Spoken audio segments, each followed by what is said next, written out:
திருமாவளவனர்கள் பதறாரு, communist பதறாங்க, Sekarbabu பதறாரு, செல்வை பிறந்தகை பதறாரு. நாங்கள் முருக பக்தர்கள் சேர்ந்து கந்தசஷ்டி கவசம் பாடினா மத நிலக்கம் எல்லாம் போயிடும், மதக்கலவரம் வந்துடும், மத விரோதம் வந்துடும். ஆனால் நீங்கள் ஹிந்து மதத்தை இழிவுபடுத்தும் போது அதை தட்டி கேட்டுனா தான் என் மத நிலக்கம். அந்த மத நிலக்கம் கேட்கும்போது எங்கே போனீங்க நீங்கள்?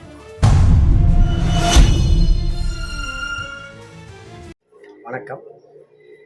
இந்து முன்னணிய மாநில தலைவர் திரு காடேஸ்வரா சுப்பிரமணியன்ஜி அவர்கள் வருகின்ற 22ஆம் தேதி முருக பக்தர்கள் மாநாடு நடைபெறும் என்று அறிவித்த நாளிலிருந்து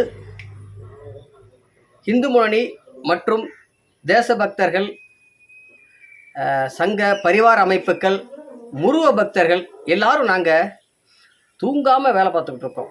இந்த முருக பக்தர்களை ஒன்றிணைத்து இந்த மாநாடு பெரிய லெவலில் நடக்கணும், ஒன்றிணைக்கணும். தூங்காமல் வேலை பார்த்துக்கிட்டு இருக்கோம், சாப்பிடாமல் தூங்காமல் வேலை பார்த்துக்கிட்டு இருக்கோம். இந்த மாநாடுக்கு முருக பக்தர்கள் மத்தியில் மிகப்பெரிய வரவேற்பு, மக்கள் மத்தியில் மிகப்பெரிய வரவேற்பு, மிகப்பெரிய எழுச்சியாக நடைபெறும் அப்படிங்கிறது தெளிவாயிருச்சு.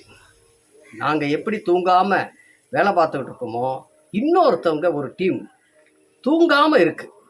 அது யாருன்னு பார்த்தீங்கன்னா, திராவிட முன்னேற்ற கழகம், அதில் குறிப்பாக சேகர்பாபு, காங்கிரஸு, விடுதலை சிறுத்தைகள், கம்யூனிஸ்ட்டு, இந்த மத நல்லிணக்கம்னு சொல்லி இந்த துக்கடா கட்சிகள் எங்கெல்லாம் ஒன்றுமே அடையாளம் தெரியாமல் இருக்கிற ஆளுகள்லாம் சேர்ந்து மத நல்லிணக்கங்கிற பேரில் அமைப்பு வச்சுக்கிட்டு மதுரையில் அப்படிப்பட்ட ஆட்கள்லாம் எப்படியோ வெற்றி அடைஞ்சிருச்சுன்னா நம்மளுடைய சுய ரூபம்லாம் போயிருமேன்னு சொல்லி அவங்க தூங்காமல் கிடக்காங்க. தூங்காமல் டெய்லி கலெக்டர் ஆஃபீஸில் காலையில் 10 மணி ஆச்சுன்னா கலெக்டர் ஆஃபீஸில் மனு கொடுக்குறது, இந்த மாதிரி வேலையை பார்த்துக்கிட்டு இருக்காங்க. என்ன கேட்குறாங்க? மத நல்லிணக்க மாநாடு. இப்போ திருமாவளவன் கூட வரக்கூடிய ஜூன் 14ஆம் தேதி திருச்சியில் மத நல்லிணக்கம் காப்போம் அப்படிங்கிற தலைப்பில் பேரணி மாநாடு வச்சுருக்கார்.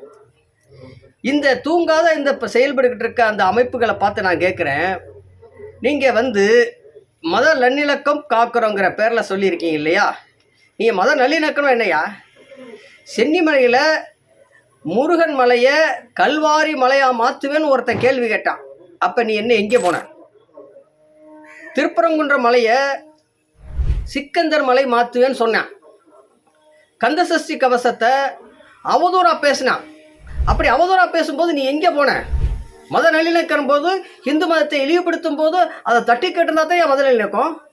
அந்த மத நல்லிணக்கம் கேட்கும்போது எங்கே போனீங்க நீங்கள்? யாருமே கேள்வி கேட்கல. இப்போ தான் மத நல்லிணக்கங்கிற பேரில் மனு கொடுக்கறது.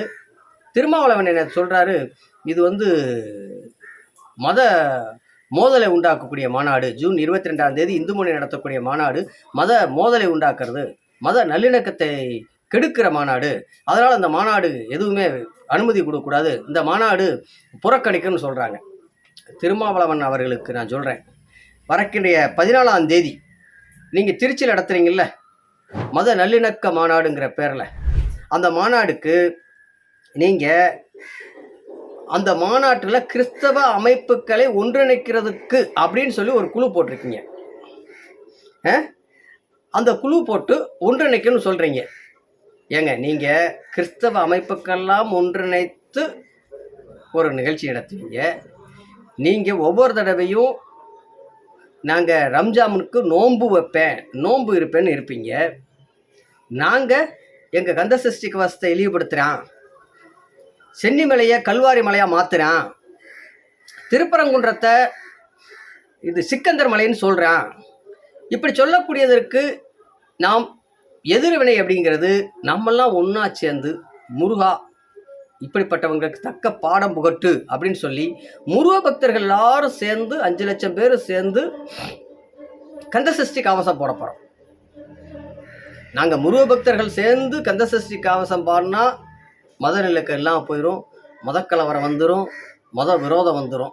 ஆனால் நீங்கள் ரம்ஜானுக்கு நோன்பு இருந்துக்கிட்டு இஸ்லாமியுடைய மாநாடுகள் நடத்துவீங்க, இஸ்லாமியுடைய விஷயங்களை கலந்துக்குருவீங்க.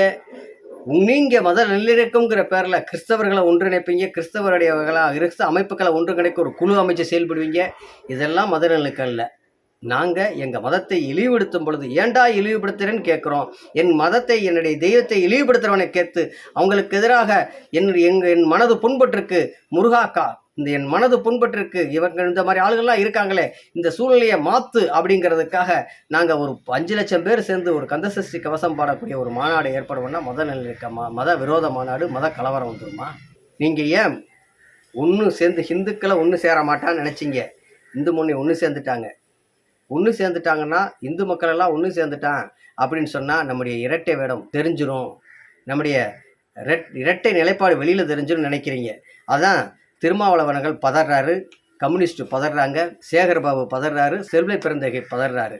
அதனால் இது உங்களுடைய இரட்டை வேடம் வெளிச்சத்துக்கு வந்துருச்சு. இந்த மாநாடு நிச்சயமாக வெற்றி பெறும். இந்த மாநாட்டுக்கு நீங்கள் மத விரோத மாநாடு, சங்கிகள் மாநாடு, எந்த மாநாடுன்னு வேணாலும் நீங்கள் பேர் வச்சுக்கோங்க. நிச்சயமாக முருக பக்தர்கள் நிச்சயமாக அதிகமாக கூடுவாங்க. அதிகமான ஒன்றிணைப்போம், வெற்றி அடைவோம். நன்றி, வணக்கம்.